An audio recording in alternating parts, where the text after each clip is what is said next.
Hi guys, welcome back to our channel coding from Sai. ఎవరన్నా మన ఛానల్ని ఫస్ట్ టైం విజిట్ చేసింటే సబ్స్క్రైబ్ చేసుకోండి. అండ్ అలాగే వీడియో నచ్చితే లైక్ చేయండి. ఒకవేళ నేను చేసే కంటెంట్ మీకు యూస్ఫుల్ అనిపిస్తే మీకు అండ్ అలాగే మీ ఫ్రెండ్స్కి షేర్ చేసి ఛానల్ అయితే సబ్స్క్రైబ్ చేసి బెల్ ఐకాన్ అయితే ఆన్లో పెట్టుకోండి. ఇదనమాట నా తరపు నుంచి చిన్న రిక్వెస్ట్. ఓకే, ఈ టాపిక్ వచ్చేసి ఒక ఇంజనీరింగ్ కాలేజ్ని ఎలా చూస్ చేసుకోవాలి. ఓకేనా, ఒక ఇంజనీరింగ్ కాలేజ్కి కొన్ని క్వాలిటీస్ అండ్ అలాగే కొన్ని పాయింట్స్ ఉంటాయి అన్నమాట. ఆ పాయింట్స్ అన్నీ ఉంటే ఆ కాలేజ్ వచ్చేసి బెస్ట్ ఇంజినీరింగ్ కాలేజ్. దాంట్లో మీరు కళ్ళు మూసుకొని జాయిన్ అయిపోవచ్చనమాట. ఈ వీడియో వచ్చేసి ఈసెట్ వాళ్ళు చూడొచ్చు. అండ్ అలాగే ఏపీ ఈఏపీ సెట్ చూడొచ్చు. ఓకేనా, ఈఏపీ సెట్ ఆర్ ఎంసెట్ అయినా ఒకటే, డోంట్ వరీ. నెక్స్ట్ వచ్చేసి ఒక ఇంజనీరింగ్ కాలేజ్ చూస్ చేసుకోవాలంటే కొన్ని పాయింట్స్ అయితే ఉన్నాయి. ఆ పాయింట్స్ గురించి మనం ఈ వీడియోలో బ్రీఫ్గా ఎక్స్ప్లెయిన్ అయితే చేస్తాను నేను. ఫస్ట్ పాయింట్ వచ్చేసి approvals and accreditation. AICE AICTE, NAAC, NBA, UGC, NIRF ranking అన్నమాట. ఒకవేళ మీరు చూజ్ చేసుకున్న కాలేజ్కి ఫస్ట్లో ఉన్న AICTE, NAAC, NBA, UGC, NRIF ranking ఉంటే ఆ కాలేజ్ వచ్చేసి బెస్ట్ కాలేజ్ అనమాట ఆంధ్రప్రదేశ్లో. అండ్ అలాగే అదొక్కటి ఉంటేనే బెస్ట్ కాలేజ్ అని కాదు, ఈ 9 కూడా ఆ కాలేజీలో ఉంటే బెస్ట్ అనమాట. ఒకవేళ ఎన్ఆర్ఐఎఫ్ ర్యాంకింగ్ బాగా ఉందంటే ఆ కాలేజ్ అని బెస్ట్ కాలేజ్, కళ్ళు మూసుకొని జాయిన్ అయిపోవచ్చు. ఇది పాయింట్ చూసుకోవాలి. నెక్స్ట్ వచ్చేసి ఇంకొకటి ఏంటంటే, నాకు ఎన్బిఏ కొన్ని కాలేజీలు మనీ పెట్టి తెచ్చేసుకుంటాయి. మీరు అవి చూసుకోండి కాస్త. నెక్స్ట్ వచ్చేసి ప్రోగ్రామ్స్ ఆఫర్ అండ్ అలాగే ఫ్యాకల్టీ అనమాట.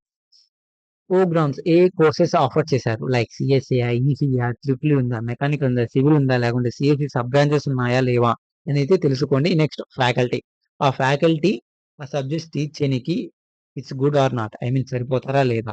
ఓకే, అదనమాట. వాళ్ళ క్వాలిఫికేషన్ ఓకేనా అది చూసుకోండి. నెక్స్ట్ స్టూడెంట్ ఫ్యాకల్టీ రేషియో, ఇది చాలా ఇంపార్టెంట్ అనమాట. స్టూడెంట్స్ ఎక్కువ ఉండి ఫ్యాకల్టీ తక్కువ ఉంటే క్లాసులు బాగా జరగవు.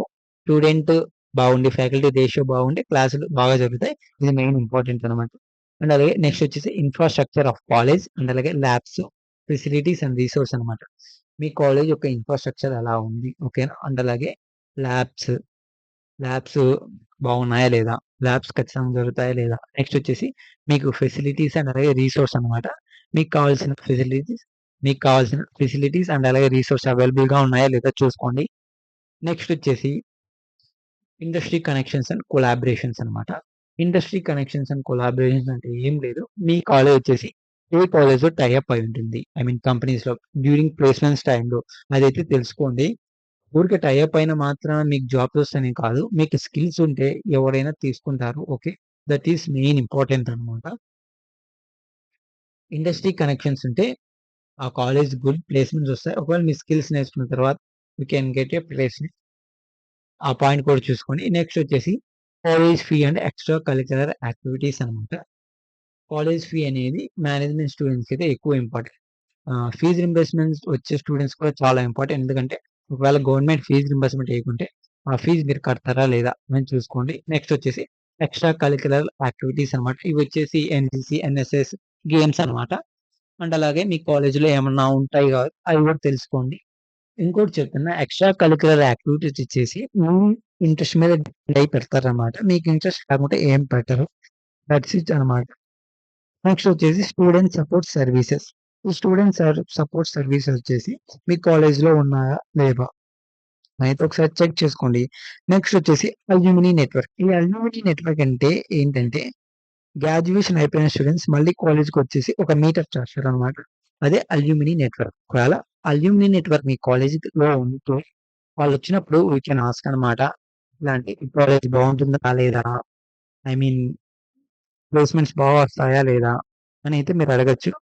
కాంటాక్ట్ ఉంటే మంచిది. నెక్స్ట్ వచ్చేసి జాబ్ ప్లేస్మెంట్స్ అనమాట. జాబ్ ప్లేస్మెంట్స్ అంటే మీరు ప్రతి కాలేజ్కి ప్లేస్మెంట్స్ వస్తాయి. ప్లేస్మెంట్ ఏ దానికి వస్తాయి ప్లేస్మెంట్స్, బట్ మీకున్న స్కిల్స్ అవన్నీ ఉంటే ప్లేస్మెంట్ అయితే వస్తుంది. స్కిల్స్ లేకుండా ప్లేస్మెంట్ కావాలి అంటే రాదు. అండ్ అలాగే కొన్ని కాలేజెస్కి మీరు జాయిన్ అయ్యేటప్పుడు ప్లేస్మెంట్స్ ఏమో బాగుంటాయి, బట్ మీరు లీవ్ ఆన్ అయ్యేటప్పుడు ప్లేస్మెంట్స్ అయితే తగ్గిపోతాయి అనమాట. అది కూడా చూసుకొని చెప్పలేదు మనం ఏ కాలేజ్ ప్లేస్మెంట్స్ ఉంటాయని. మీరు లీవ్ ఆన్ అయ్యేటప్పుడు మీకు స్కిల్స్ ఉంటే మేడం ప్లేస్మెంట్ జాబ్ అయినా వచ్చేస్తుంది. అది మెయిన్ ఇంపార్టెంట్ అన్నమాట. నెక్స్ట్ వచ్చేసి రీసెర్చ్ ఫెసిలిటీస్ అన్నమాట.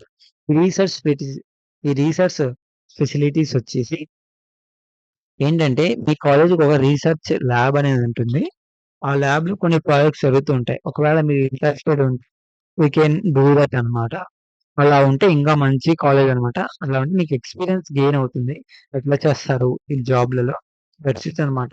రీసెర్చ్ ఫెసిలిటీస్ గురించి. ఇదే అన్నమాట. ఒక ఇంజినీరింగ్ కాలేజ్‌కి ఇవన్నీ ఉండాలి. ఈ 10 పాయింట్స్ అయితే కీ పాయింట్స్ ఉండాలి. ఉంటే ఆ కాలేజ్ వచ్చేసి బెస్ట్ కాలేజ్ అన్నమాట. మంచి కాలేజీలకి ఈ 10 పాయింట్స్‌లో పక్కా 10కి 10 ఉండవు. బట్ ఏదో ఒకటి తక్కువవుతుంది. దాంట్లో ఒక మంచి కాలేజ్ అయితే సెలెక్ట్ చేసుకోండి. All the best. అండ్ అలాగే సి20 రిజల్ట్స్ గురించి మీరు ఏం వర్రీ అవ్వనక్కర్లేదు.